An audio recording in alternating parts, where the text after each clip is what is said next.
Hola a todos, bienvenidos a nuestra novena sesión del curso de Historia de Arte y Diseño. Hoy día trataremos el tema Art Deco. Bien, los objetivos de nuestra clase serán analizar el desarrollo histórico del estilo Art Deco y conocer las características del movimiento Art Deco.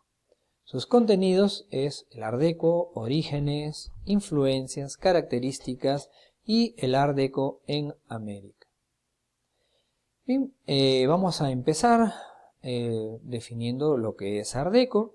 En realidad fue un movimiento con una manifestación netamente decorativa, en donde se incluyen actividades como por ejemplo la elaboración de objetos varios, cotidianos, arquitectura, mobiliarios, pintura, escultura, diseño gráfico, moda, grabado, escultura y cinematografía.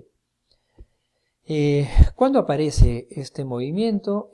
Bueno, básicamente aparece en el año 1920, en el que se llamó en el periodo de entreguerras, ¿no? 1920-1925, influenciado por un grupo de artistas franceses, los cuales pues generan una exposición en el año 1925, al que se llamó la Exposición Internacional de Artes Decorativas e Industriales Modernas, y que fue la presentación de esta nueva propuesta.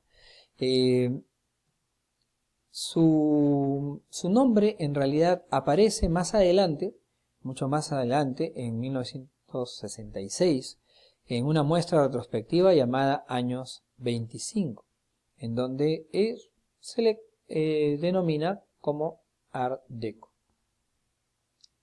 La influencia que ha tenido el Art Deco es básicamente por toda la vanguardia que existía en aquel entonces. Recordemos las clases pasadas, donde revisamos que en finales del siglo XIX y principios del siglo XX, hasta la tercera década aproximadamente, surgen una serie de movimientos artísticos y de pensamiento que influyen en el Art Deco.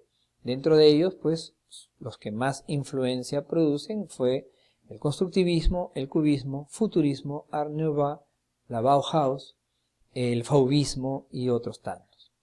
Bien, ¿cuáles son las características del Art Deco? El Art Deco surge como consecuencia de una serie de influencias de aquel entonces.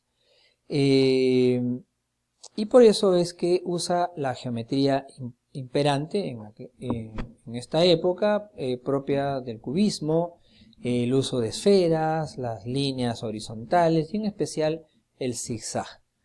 Bien, otra característica es que representa abstracciones naturales.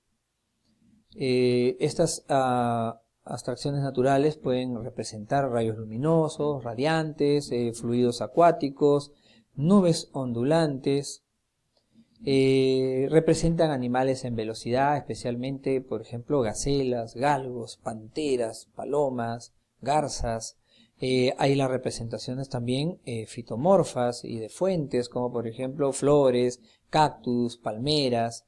Hay representaciones geométricas múltiples, y también se caracteriza por el uso de nuevos materiales, como por ejemplo la baquelita, el cromo, el plástico, las maderas nobles, como por ejemplo el ébano, el palisandro, y también el carey.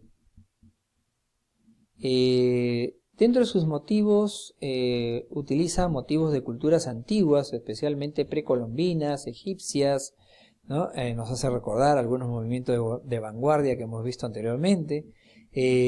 Utiliza simbologías vikingas, del África, de la India, etc.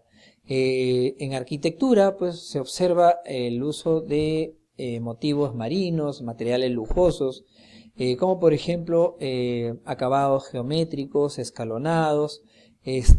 Tenemos por ejemplo los acabados en formas de proas, mástiles como astas, el uso del mármol, del granito y aluminio como nuevos materiales de construcción. También representa las figuras humanas en acción, como por ejemplo gimnastas, obreros, gente cotidiana, citadina, y sobre todo a la mujer moderna, liberada, empoderada. Bien, también una de las características más importantes quizás del Art Deco es que no presenta naturaleza filosófica o política, sino es meramente decorativa. Su intención y su función es netamente de decoración. Bien, bueno, en América el Art Deco va a llegar como una producción costosa debido a que sus piezas normalmente son únicas o se construyen o se producen en series limitadas. Bueno, dentro de los representantes en Francia tenemos pues en mobiliarios a René Lalique, a la moda e ilustración a Herté, en la pintura a Tamara de Lempicka, en escultura a Demet Chiparas y en arte gráfico a Edward McKnight.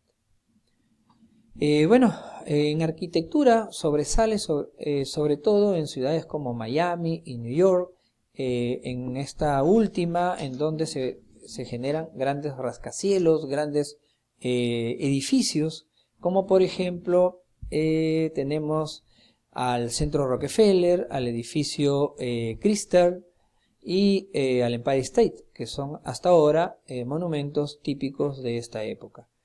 Luego de la Segunda Guerra Mundial viene un declive de este movimiento y quizás se produce un nuevo aparente resurgimiento en los años 80. Bueno, ¿cuáles son nuestras conclusiones? Que este movimiento surge en la entreguerras, se empapa del conocimiento o de las propuestas de toda la vanguardia de aquel entonces. Su presencia en la sociedad fue más o menos de una década, ¿no? Prácticamente 2 décadas. Se nutre del constructivismo, del fauvismo, de la Bauhaus y de otros movimientos de aquel entonces.